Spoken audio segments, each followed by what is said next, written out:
구약 요엘서 1장 13절에서 20절까지의 말씀입니다.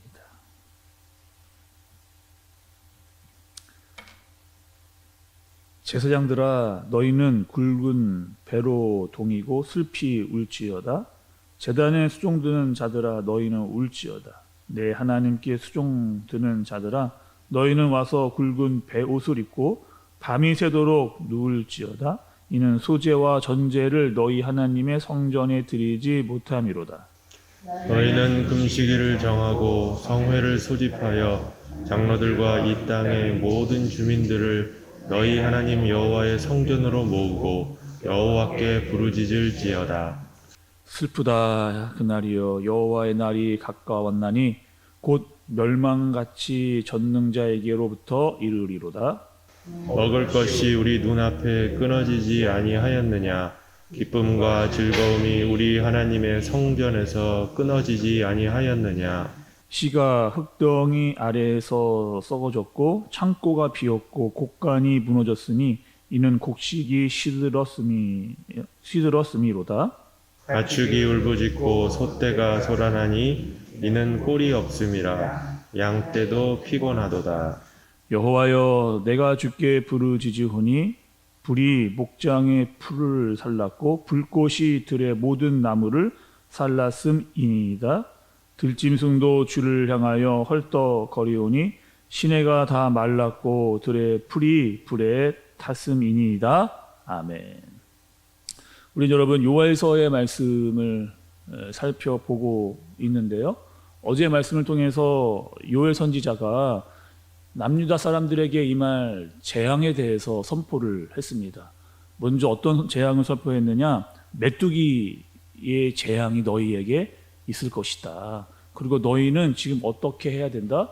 깨어서 울며 회개하고 눈물을 흘려야 된다 라고 하는 말씀을 요엘 선지자가 이스라엘 백성, 남유다 백성들에게 선포를 했던 그런 말씀을 어제 새벽 말씀을 통해서 살펴봤습니다.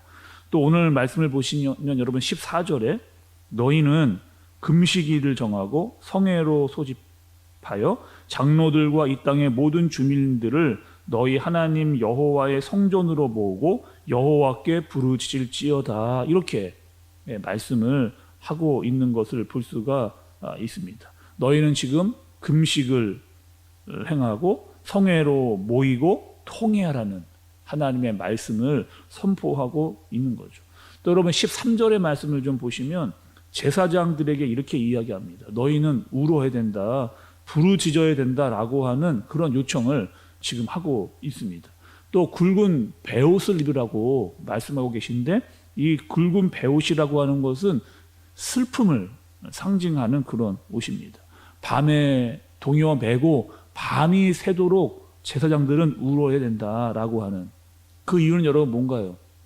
어제 우리가 말씀을 살펴보았듯이 소제와 전제가 끊어져 버렸기 때문에 더 이상 하나님 성전에 드릴 그 어떠한 것도 없기 때문에 너희는 지금 금식을 행하고 성회로 모이면서 장로들과 백성들 모두가 모여서 하나님께 부르짖어야 된다라고 하는 말씀을 하고 계시는 거죠. 지금 국가적인 위기가 눈앞에 있는 겁니다. 국가적인 재앙이 눈앞에 있는 거죠. 그리고 종교 지도자들은 뭘 해야 되느냐? 솔선수범해서 하나님께 나와 자신들의 죄를 하나님께 고백하고 회개해야 한다라고 하는 것을 요엘 선지자가 강력하게 외치고 선포하고 있는 겁니다. 특별히 여러분 오늘 말씀을 좀 보시면 15절과 16절에 슬프다 그날이요, 여호와의 날이 가까웠으니 곧 멸망같이 적는 자에게로부터 이르리로다. 먹을 것이 우리 눈앞에 끊어지지 아니하였느냐? 기쁨과 즐거움이 우리 하나님의 성전에서 끊어지지 아니하였느냐? 이렇게 말씀합니다. 여기서 여러분 이 슬프다라고 하는 이야기는 슬프다, 탄식의 소리입니다. 히브리어로 말하면 아하흐라고 하는 이 단어를 사용을 하고 있는데, 너무 힘들어서 이 마음 가운데 있었던 그 탄식의 소리가 입 밖으로 나오는 아하흐, 아하흐, 이렇게 너무나 이 마음의 심적 고통이 심한 것이 신음소리로 나오는 의성어를 가리고 아하흐라고 이렇게 표현을 하고 있는 거죠. 지금 너희 안에 먹을 것이 끊어졌을 것뿐만 아니라 하나님께 드릴 그 어떤 재물도 다 끊어졌을 뿐만 아니라 너희의 기쁨과 즐거움조차도 사라져버린 그런 상태에 놓인 너희들은 하나님께 전심을 가지고 나와 회개해야 된다라고 하는 사실을 이야기하고 있는 거죠. 여러분, 우리가 어제 말씀을 통해서 남유다의 요엘이 있었다라고 한다면 북이스라엘은 아모스 선지자가 있었다 말씀을 좀 드렸죠. 그리고 이 아모스 선지자 또한 이 슬픔의 탄식에 대해서 어떻게 설명을 하고 있느냐, 여호와의 날이 임했을 때 화 있을진저라고 하는 이런 표현을, 그러니까 아하흐보다 더 두렵고 깊은 어둠과 공포를 강조하고 있는 말씀이 아모스서에 또한 등장을 하는 것을 볼 수가 있습니다. 그래서 아모스 5장 18절을 보면 화 있을진저 여호와의 날을 사모하는 자여 너희가 어찌하여 여호와의 날을 사모하느냐 그날은 어두움이요 빛이 아니라, 이렇게 이야기를 말씀을 하고 있는 거죠. 지금 남유다 너희가 슬퍼하고 회개해야 될 것은 단지 먹을 것이 없어지고 천재지변이 나타나는 것 때문에 탄식하는 것이 아니라 이제 여호와의 날이 너희에게 임할 거라는 거예요. 앞으로 너희의 민족 가운데 멸망이 임하게 될 것이다 라고 하는 강력한 이 요엘과 아모스 선지자의 외침의 소리를 들어야 된다라고 말씀을 하고 있는 겁니다. 그리고 이 메뚜기 때의 재앙은 이제 시작에 불과하다, 이렇게 말씀을 하고 있는 거죠. 또 여러분 17절과 18절의 내용을 보시면 이런 내용입니다. 메뚜기의 재앙이 있을 뿐만 아니라 땅의 재앙도 있게 될 것이다. 땅에 가뭄이 임한다는 거예요. 그래서 밭에 씨를 뿌리는데 그 씨가 흙 밑에서 다 썩어버리는, 그러니까 그 어떠한 것도 거두어 거릴 것이 없는 그런 상태라고 하는 거죠. 창고가 비어져 있고 오래된 창고는 다 부수어져 버려야 되는 그런 상황이 너희들에게 임하게 될 거라는 거예요. 곧 가축이 고통을 당하고 소떼가 요란하고 먹을 것이 없었던 모든 그런 가축들이 기력을 잃는 그런 때가 오게 될 것이다, 이렇게 말합니다. 그리고 그때는 어떤 때라는 거예요? 여호와의 날.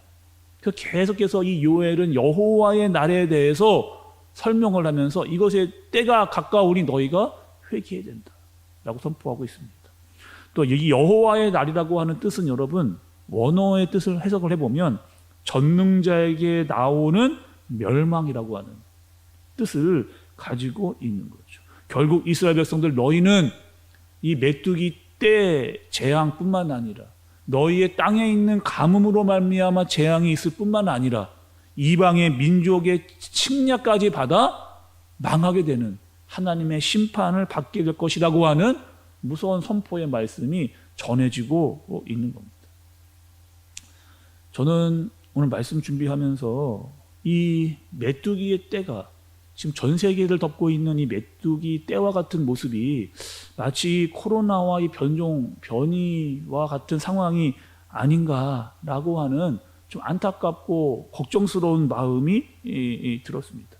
여전히 이러한 전염병이 오래 가고 있는 상황임에도 불구하고 회개하지 않는 이런 모습, 앞으로 더 큰 일, 더 무서운 일이 임하게 될 것이다 라고 하는 선포와 같이 들리는 그런 상황이라는 거죠. 그러니 뭐하라는 거예요? 제사장들 너희들은 울며 회개하고 하나님께 소리쳐 부르짖어야 된다라고 하는 그 소리가 더 크게 들리는 그런 시대라고 하는 거죠. 백성들은 뭐하라는 거예요? 함께 금식을 하면서 하나님께 예배를 드리고 간절한 마음으로 그 마음을 올려드려야 된다라고 하는 그런 상황인 거죠. 하나님께서 여러분 우리 구약에서 보시면 이 심판을 주시는 이유가 뭐예요? 선지자를 통해서 이 심판의 때를 예언하시는 이유는 무엇입니까? 단지 이스라엘 백성들을 혼내고 저주하고 그들을 파멸시키려 하시는 말씀이 아니고 그들이 돌아오도록, 하나님께 다시 돌아오도록, 온전한 예배가 회복이 되고 하나님의 백성들이 바로 설 수 있도록, 그리고 한숨이 변하여 그들의 기쁨과 찬송이 되게 하기 위해서 하나님은 그들을 돌아오라고 그렇게 이야기하고 말씀을 선포하고 계시는 거죠. 너희들이 진정 어린 마음으로 회개하고 기도하고 하나님께 돌아올 때 너희가 치유될 것이다. 회복될 것이다. 그리고 내가 너희 가운데 다시 임하게 될 것이다. 찬송의 그날이 임하게 될 것이다. 라고 하나님은 분명하게 말씀을 통해서 우리에게 계시해 주신 겁니다. 이 땅을 살아가는 동안 여러 가지 어려움들이 있죠, 여러분. 때로는 그것이 사탄의 공격일 수도 있고, 때로는 그것이 하나님이 주시는 시험일 수도 있습니다. 또 하나님의 징계일 수도 있어요. 그러니까 겉으로 드러나는 모습은 다 비슷하지만 그 원인은 완전히 다른. 그래서 지금 이 요엘 선지자가 남유다에게 이 심판을 선포하는 이유는 무엇이다? 지금 너희들이 하나님 앞에 범죄했다. 하나님의 말씀을 무시했다. 하나님께 순종하지 않았다라고 하는 사실을 이야기하고 있는 거죠. 우상들에게 절을 하고 영적 간음이 너희 가운데 팽배해져 있는 그 상황, 하나님이 더 이상 참지 못하고 너희에게 징계하고 있다라고 하는 이 사실을 너희가 알아야 된다라고 선지자는 그렇게 그들에게 선포하고 있는 말씀을 볼 수 있는. 남유다가 살 길은 하나밖에 없어. 다시 하나님께로 돌아가는 겁니다. 나의 영적인 상태를 다시 돌아보면서 내가 지금 어떻게 가고 있는가를 돌아보면서 하나님께 돌아가야 될 때, 그렇지 않으면 너희의 황폐함은 계속될 것이다. 모든 나무와 동물과 가축들과 사람들이 거두어 들일 것이 없는 그런 상태가 되어질 거라는 겁니다. 다시 한번 말씀께 드리면, 여러분 코로나19 또 변종 바이러스가 많아지면서 우리의 일상이 계속해서 무너지고 있는 그런 상황인 거죠. 이런 상황 가운데 하나님께서 정말 우리에게 원하시는 것은 무엇일까? 요엘 선지자를 통해서 말씀하셨던 그거와 같이 다시 하나님께 회개하고 돌아오고 금식을 명하시면서 하나님께 부르짖으며 돌아오라고 하는 그 외침이 지금 우리에게 들리는 선지자의 외침이라는 겁니다. 힘들고 어려울수록 하나님은 더욱더 함께 모여서 하나님께 부르짖으라 이렇게 말씀을 하셨어요. 여기서 모이라고 하는 것은 단순히 물리적인 공간에 함께 모이라고 하는 그것만 의미하는 것이 아닙니다. 마음을 같이 하라. 마음을, 이런 힘들고 어려운 순간에 마음을 같이하여 하나님께 마음과 전심을 다해서 회개하고 돌아오라고 하는 그 말씀을 우리에게 선포해 주시는 거죠. 비록 같이 모일 수 없는 상황이다 할지라도 있는 그곳에서 온라인을 통해서 마음을 같이하여 하나님께 더욱더 간절한 마음을 가지고 회개를 선포하고 금식을 선포하면서 울며 기도하며 하나님께 돌아오라는 그 말씀이 우리에게 전해지고 있는 겁니다. 그것이 하나님께서 원하시는 하나님의 백성 다음의 모습이고 하나님의 사람들로 다시 설 수 있는 그런 시간을 하나님께서 우리에게 알려주고 있는 그러한 긴박과 절박감이 우리에게 필요하다라고 하는 말씀을 하나님께서 우리에게 하시는 겁니다. 우리부터 여러분, 우리 교회부터 하나님 앞에 다시 잘못을 회개하고 올바로 설 수 있는 그런 시간이 되어지기를 간절히 바랍니다. 또 우리에게 간절한 갈급함을 하나님께 올려드리면서 우리의 영적 상태, 우리 공동체의 상황을 올바로 진단하고 하나님 앞에 올바로 설 수 있는 저와 여러분들 되어지시기를 예수님의 이름으로 축복합니다. 기도하겠습니다. 하나님 아버지, 전염병으로 코로나19와 변종 바이러스로 온 세상이 어수선합니다. 또한 교회를 멀리하고 하나님과의 관계가 멀어지는 영적인 고갈도 더 심각해지는 듯합니다. 사람들이 교회를 멀리하고 영적으로 시들어가고 있는 이런 침체와 나태함 가운데 하나님 우리를 깨워 주옵소서. 그저 코로나 핑계만 대는 것이 아니라 나부터 우리부터 우리 교회부터 영적으로 바로 깨어져 하나님을 온전히 바라볼 수 있는 우리 모두가 되게 하여 주옵소서. 모이기를 힘쓰며 절박한 마음을 가지고 주님께 기도하며 주님께로 돌아갈 수 있는 그런 마음이 우리 가운데 가득 임하도록 주님께서 우리를 붙들어 주시옵소서. 예수님의 이름으로 기도드리옵나이다. 아멘.